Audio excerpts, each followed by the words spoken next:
Welcome, everybody, to the Single and Stiletto Show. I'm Susie Shima, and I'm a matchmaker and dating coach at Dream Bachelor and Bachelorette, and I'm also the founder of Single and Stilettos. Today, we have on our show Des O'Connor, and he's a relationship coach and success mentor, and I'm so excited to have him here because he's calling in all the way from the UK, lovely London, one of my favorite cities, and he has an amazing accent, ladies, so you're going to love it. And today, we're going to be talking about why do I keep attracting the wrong men. And the reason why I wanted to do this interview is because I hear this all the time from women is they're like, I keep attracting the wrong men. Well, there's something else going on there. And I'm sure Des is going to tell us what's going on there. And I'm sure I'll chime in too. But before we get started, Des, will you tell our audience how you became a relationship coach and a little bit about you? Hi there, everybody. Yes, first of all, I came out of a very painful divorce and I started to work on myself and realized that as I was working on myself, I started to take part in coaching, life coaching. And it was around about the time when The Secret came out, 2006, I think. And I realized I had this skill applying what I learned from my coaching that I was using with single women and how they can easily and quickly and effortlessly find and attract the right man into their life. And since then, I've been running workshops and seminars and webinars all over the world, serving women and how they can easily do that. I've had lots of weddings, even an engagement from yesterday. I got told because of one of the women applied my tips from my webinar, how she went out and actually took action. Oh, yay! Yeah, so I was at a wedding last year. I was the only one allowed to make a speech at the wedding, and she found her husband only after about 3 coaching sessions with me as well. So it does work if you take action. It does work. You're absolutely right. And didn't you win an award for something? Tell us about that. Yes, over here in the UK, we have the largest personal development coaches and consultants and trainers association called the Association of Professional Coaches, Trainers and Consultants, APCTC. And gladly and proudly, I won the Relationship Coach of the Year of the award out of all the relationship coaches in the UK last year. So that's absolutely fantastic for that last year. Well, that is amazing. So congratulations on that. So Thank ladies, you. Des obviously knows what he's talking about. So I know we're dying to know. So why do you think some women they keep attracting the wrong men? One of the things that I always say to women is, the first thing is they need to understand that they have all the answers as to why they're single, and they have all the answers as to why they're attracting anything into their life. Because what happens is once the women understand that, then they can work out a plan, learning from what's happened in the past and how they can move forward for that. So things like, where do you usually go? Honestly, when I ask these women these questions, I ask them honestly, the places that you usually go on a regular basis, the ones that you go there with your girlfriends and you're hoping to meet a guy there, but you don't want to make it obvious you're looking for a guy there, but you know those types of places. Now, these types of places, you need to be honest with yourself. First of all, decide on exactly what type of man you want. It's so important that you understand exactly the type of man that you want. And I get all my clients to write that down and carry it around with them in their bag every single day, because it plays on their conscious mind and as well as their subconscious as well. And then once you decide exactly what you want and you've really honed in on that, you will then not attract the men that you don't want, because what then happens then is your focus is only on primarily what you're looking for. So let's say, for example, you want a man that wants to settle down and get married, and you're hell-bent on that. And before, you was just, I don't know if I do, I don't know if I want. If that's what your focus is coming into the new year, that's what your focus is. When the men that are going to be approaching you that just want to have fun, not looking for a serious relationship, 1, you won't entertain them, and 2, you won't waste any time and energy sleeping with the wrong guys and wasting all the energy and time, because you need to know what you're looking for in the beginning. So what needs to happen is when you actually start to meet these men, you need to start having a plan in place. And what I mean by that is when you're going for a job interview, you have a plan in place, don't you? You want to identify exactly what you want in that job. You want to know about the salary, you want the location, the perks, all those kind of things, location. Now, a lot of women do not use the same strategy when you're going out on a date. So because can you imagine if you're going out on a date and you're meeting loads of different men, or you're meeting them genuinely, if you got a plan in place and you know which questions to ask to determine whether these men are compatible with your beliefs, your goals, and your values, then by asking them simple questions like, where do you see yourself in 3 years? Now, that one question will tell you a lot about that man. Because if he says to you, well, in 3 years, I don't really know what I want, and then you could say to him, okay, well, guess what? Ideally, how would you want your life to be in 3 years? Now, he's either going to tell you he wants to be settled down and have married and have a family or having children.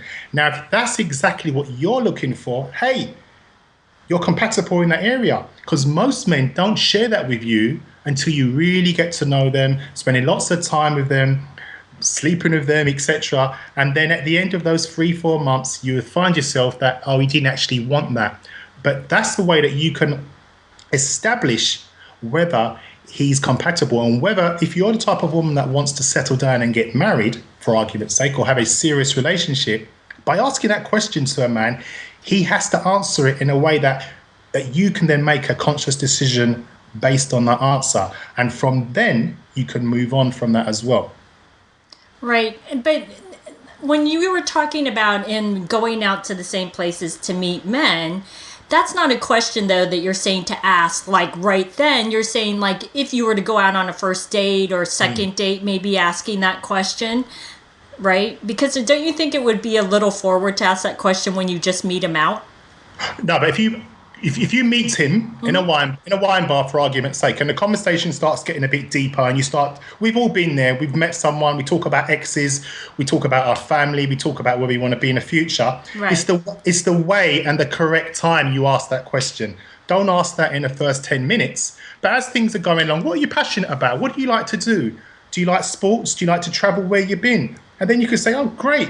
What about your career? Tell me about your career. What do you like about that career? Why did you choose that? And then she could subtly just say, so, where do you see yourself in 3 years? That would be the right time to ask that question, not in the first 5-10 minutes, if that makes sense. Yes, that totally makes sense. Now, I want to play devil's advocate because I work with both men and women. So I hear this a lot from my male clients, right? They'll say when these women that they go out on a date with or they meet ask all these questions up front, like you were just saying, they always feel like they're on a job interview and that the woman's going down a checklist. So my question to you is, how can a woman find out the answers to these types of questions without feeling like making the man feel like she's interrogating him? Because that's awkward for a guy too, because then he's just kind of like pulls back and goes, God, are you qualifying me? I totally understand that. And like I said before, it all comes down to the timing of the questions and how they are asked. There's a time and a place to do that. Now, if a man really likes a woman and the evening is going according to plan, she could ask him anything. If he likes her, you know that, Suzanne. If he likes her, it doesn't really matter what the question's going to be, because as a man, if I like a woman and she's asking me, where do you see yourself in 3 years? And I like her, I'm going to tell her what I think she wants to hear. Because on our first dates, we're on our best behavior. We're not showing our true self, really, are we? But it's all about women understanding men and understanding the right times of when to ask those questions and getting the flow of it and picking the right time. But that's a key question. And I'd most probably ask that question most probably in the last 15, 20 minutes of the evening. And then she can elaborate on that answer as well. Where do you see yourself in 3 years? But building up to that, start getting him to talk about himself a lot more and asking open questions, what questions that start with why, where, how, because that way he can elaborate more about himself. Because let's be honest now, you as the woman wants to know as much information about this man as possible when you're first meeting him in the first few dates. Exactly, and I completely agree with you. Now, I have a theory about why some women keep attracting the wrong men, and I want to ask your opinion on that. And one of the things that whenever a woman says to me, I keep attracting the wrong men, they always think the common denominator is actually all the men, right? That they've dated in the past or they married or whatever it is or been in a relationship with. And I always turn it around and say, that's actually not the common denominator. The common denominator is actually you, right? That's Yourself. right. And so, like Des said, is that you need to look inward and kind of figure out what's going on there, because I think a lot of women tend to look outward and go, what's wrong with all these men?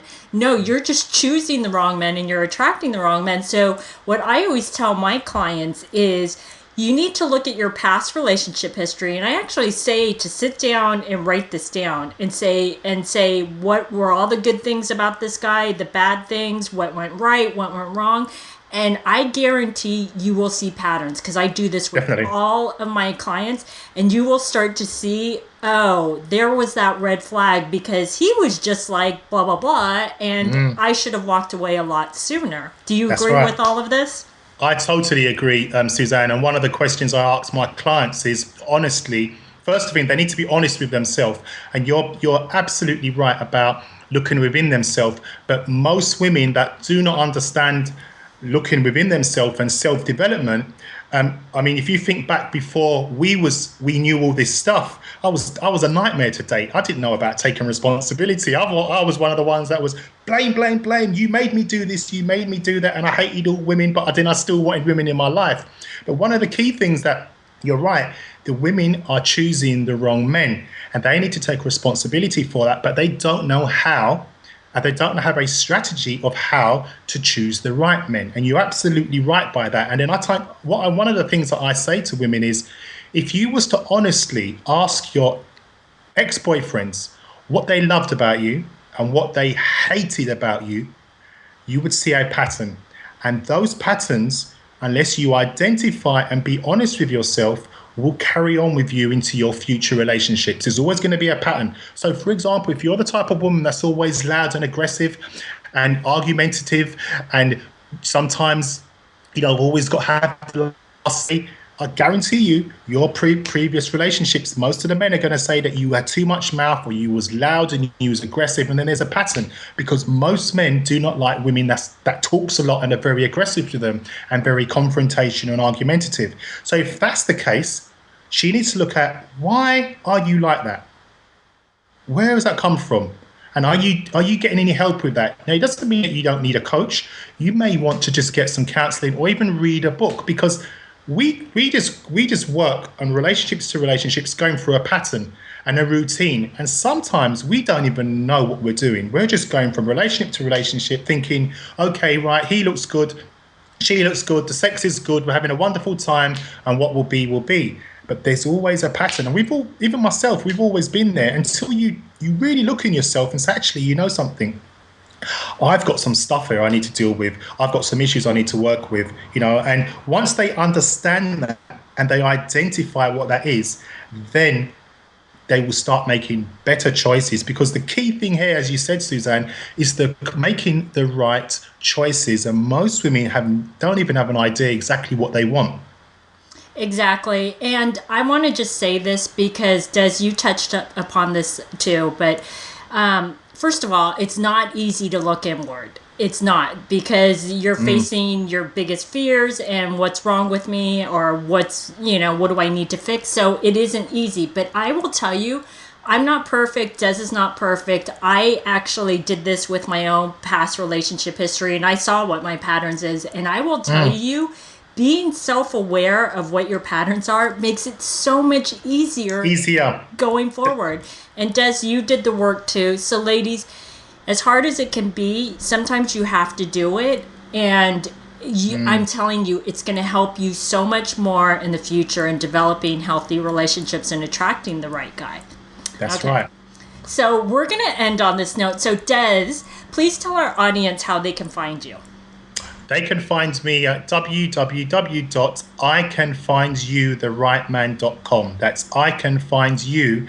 therightman.com. That's the name of my book, which is coming out in June the 6th over here in the UK.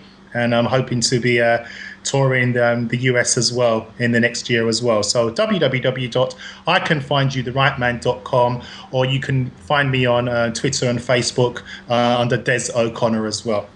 Awesome. Well, thanks so much for everybody for joining us on the Single and Stiletto Show. Our show is available both in video format and podcast format. If you like to view the videos, you can go to singleandstilettos.com. And if you would like to get the podcast, you can download it from iTunes. And if you would like to get our free report on the top 10 secrets on what attracts a man and what turns him off, you can click right here on the video, or you can go to singleandstilettos.com.